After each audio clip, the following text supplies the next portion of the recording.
Item ಯಾವುದೇ ಇರಲಿ try ಮಾಡಿ ಆಚಿ ಚಿಕನ್ ಮಸಾಲಾ. ಸೊ ನಗರದಲ್ಲಿ ಗ್ಯಾಸ್ ಸಿಲಿಂಡರ್ ಎಮರ್ಜೆನ್ಸಿ ಶುರುವಾಗಿ ಒಟ್ಟು 6 ದಿನ ಆಯ್ತು ಈಗಾಗಲೇ. ಇದರ ಕಾವು ಈಗ ನಿರಾಶ್ರಿತರ ಪರಿಹಾರ ಕೇಂದ್ರಕ್ಕೂ ಕೂಡ ತಟ್ತಾ ಇದೆ. ನಿರಾಶ್ರಿತರ ಪರಿಹಾರ ಕೇಂದ್ರ, ಆಟೋ ರಾಜ ನಿರಾಶ್ರಿತರ ಪರಿಹಾರ ಕೇಂದ್ರಕ್ಕೂ ಕೂಡ ಈಗ ಸಿಲಿಂಡರ್ ಅಭಾವ ಅಂತಕ್ಕಂಥದ್ದು ಶುರುವಾಗಿದೆ. ಮಹದೇವಪುರ ಕ್ಷೇತ್ರದ ದೊಡ್ಡಗುಬ್ಬಿ ಬಳಿ ಇರತಕ್ಕಂಥ ಈ ಅನಾಥಾಶ್ರಮದಲ್ಲಿ 500ಕ್ಕೂ ಹೆಚ್ಚು ಜನರು ಆಶ್ರಯ ಪಡೆದಿದ್ದಾರೆ. ಸುಮಾರು 1 ವಾರದಿಂದ ಸಿಲಿಂಡರ್ ಸಿಗದೆ ಪರದಾಡ್ತಾ ಇದ್ದಾರೆ ಪಾಪ. ಮೊದಲು ಪ್ರತಿನಿತ್ಯ 11 ಸಿಲಿಂಡರ್ಗಳ ಪೂರೈಕೆ ಆಗ್ತಿತ್ತಂತೆ. ಈಗ 2 ಸಿಲಿಂಡರ್ ಪೂರೈಕೆ ಆಗ್ತಾ ಇದ್ದು ಅವು ಕೂಡ ಖಾಲಿಯಾಗಿವೆ.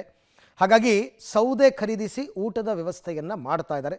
ಈ ಕುರಿತು ನಮ್ಮ ಪ್ರತಿನಿಧಿ ಒಂದು ವಾಕ್ಥ್ರೂ ಮಾಡಿದ್ದಾರೆ, ಅಲ್ಲಿಂದ ನೋಡೋಣ. ಗ್ಯಾಸ್ ಸಿಲಿಂಡರ್ಗಳ ಅಭಾವದ ಎಫೆಕ್ಟ್ ಇದೀಗ ವೃದ್ಧಾಶ್ರಮ ಅನಾಥಾಶ್ರಮಗಳಿಗೂ ಕೂಡ ತಟ್ಟಿದೆ. ಸದ್ಯ ಒಂದು ಅನಾಥಾಶ್ರಮದ ಬಳಿ ಇದ್ದೇನೆ. ಇದು ಆಟೋ ರಾಜ ನಿರಾಶ್ರಿತರ ಪರಿಹಾರ ಕೇಂದ್ರ ಇದು. ಸೊ ಇಲ್ಲಿ ಸುಮಾರು 500ಕ್ಕೂ ಹೆಚ್ಚು ಅನಾಥರಿದ್ದಾರೆ. ಸೊ ಇಲ್ಲಿದ್ದಂಥವ್ರು ಎಲ್ರಿಗೂ ಕೂಡ ಗ್ಯಾಸ್ ಸಿಲಿಂಡರ್ಗಳ ಮೂಲಕವಾಗಿ ಊಟವನ್ನು ನೀಡ್ತಾ ಇದ್ರು. ಈಗ ಸಿಲಿಂಡರ್ಗಳು ಇದ್ದದ್ದೆಲ್ಲವೂ ಕೂಡ ಖಾಲಿಯಾಗಿದೆ. ಆರಂಭದಲ್ಲಿ ಸುಮಾರು 8ರಿಂದ 10 ಸಿಲಿಂಡರ್ಗಳ ಪೂರೈಕೆ ಆಗ್ತಾ ಇತ್ತು. ಆದರೆ ಇತ್ತೀಚೆಗೆ ಕೇವಲ 2 ಸಿಲಿಂಡರ್ಗಳು ಮಾತ್ರ ಬಳಕೆ ಆಗ್ತಾ ಇದ್ವು. ಈಗ ಇರುವಂತಹ 2 ಸಿಲಿಂಡರ್ಗಳು ಕೂಡ ಖಾಲಿಯಾಗಿದ್ದಾವೆ. ಸೊ ಖಾಲಿಯಾದ ಬಳಿಕ ಸೌದೆಯ ಮೂಲಕವಾಗಿಯೇ ಅಡುಗೆಯನ್ನು ತಯಾರು ಮಾಡ್ತಾ ಇದ್ದಾರೆ. ಸೊ ಸೌದೆ ಒಲೆಯನ್ನು ಬಳಸ್ಕೊಂಡು ಈಗ ಸುಮಾರು ಇಲ್ಲಿದ್ದಂತಹ ನಿರಾಶ್ರಿತರಿಗೆ ಅನಾಥರಿಗೆ ಊಟದ ವ್ಯವಸ್ಥೆಯನ್ನು ಮಾಡ್ತಾ ಇದ್ದಾರೆ. ಸೊ ಈ ಮೂಲಕ ಕಳೆದ 1 ವಾರದಿಂದಲೂ ಕೂಡ ಊಟಕ್ಕೆ ಒಂದಿಷ್ಟು ಸಮಸ್ಯೆಗಳು ಕೂಡ ಆಗ್ತಾ ಇದೆ. ಈ ನಿಟ್ಟಿನಲ್ಲಿ ಈಗ ಸೌದೆಯನ್ನು ಬಳಸ್ಕೊಂಡೇ ಹೆಚ್ಚುವರಿ ಸೌದೆಗಳನ್ನು ಕೂಡ ಸಂಗ್ರಹ ಮಾಡಿಟ್ಕೊಂಡಿದ್ದಾರೆ. ಅದೇ ಸೌದೆಗಳ ಮೂಲಕವಾಗಿ ಈಗ ಇಲ್ಲಿದ್ದಂತಹ ಎಲ್ಲ ನಿರಾಶ್ರಿತರಿಗೂ ಕೂಡ ಊಟದ ವ್ಯವಸ್ಥೆಯನ್ನು ಮಾಡ್ತಾ ಇದ್ದಾರೆ. ಸೊ ಅದು ಖಾಲಿ ಆಯಿತು ಅಂದರೆ ಮತ್ತೆ ಊಟದ ವ್ಯವಸ್ಥೆಯನ್ನು ಮಾಡಲಿಕ್ಕೂ ಕೂಡ ಒಂದು ಸ್ವಲ್ಪ ಕಷ್ಟ ಕೂಡ ಆಗುತ್ತೆ. ಈಗ ಖುದ್ದು ಆಟೋ ರಾಜು ಅವರೇ ಇದ್ದಾರೆ, ಮಾತನಾಡಿಸ್ತಾ ಹೋಗ್ತೇನೆ. ಸರ್, ಎಷ್ಟು ಜನ ಇದ್ದಾರೆ, ಎಷ್ಟು ಸಮಸ್ಯೆ ಆಗ್ತಾ ಇದೆ, ಎಷ್ಟು ದಿನದಿಂದ?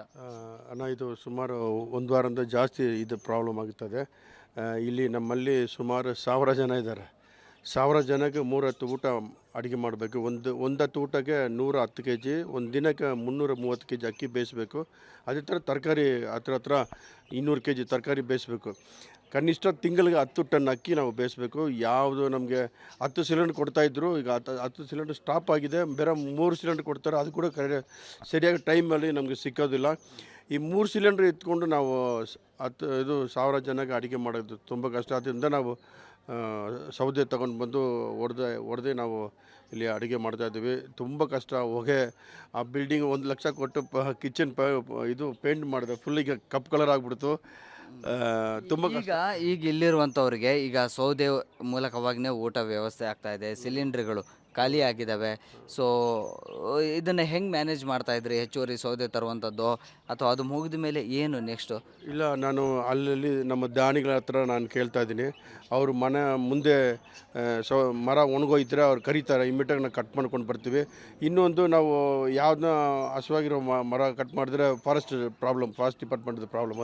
ಯಾಕೆ ಮರ ಕೊಯ್ತಾ ಇದ್ದೀರಾ, ಯಾಕೆ ಎಲ್ಲಿ ಪರ್ಮಿಷನ್ ತಗೊಂಡ್ರೆ ಅದಿದಂತು ತುಂಬ ಕಷ್ಟ ಸರ್. ನಾವು 1000 ಜನಗೆ ಅಡುಗೆ ಮಾಡಿ ಊಟ ಬಳಸೋದು ಅಷ್ಟು ಸುಲಭವಾದ ಕೆಲಸ ಅಲ್ಲ. ಸ್ವಲ್ಪ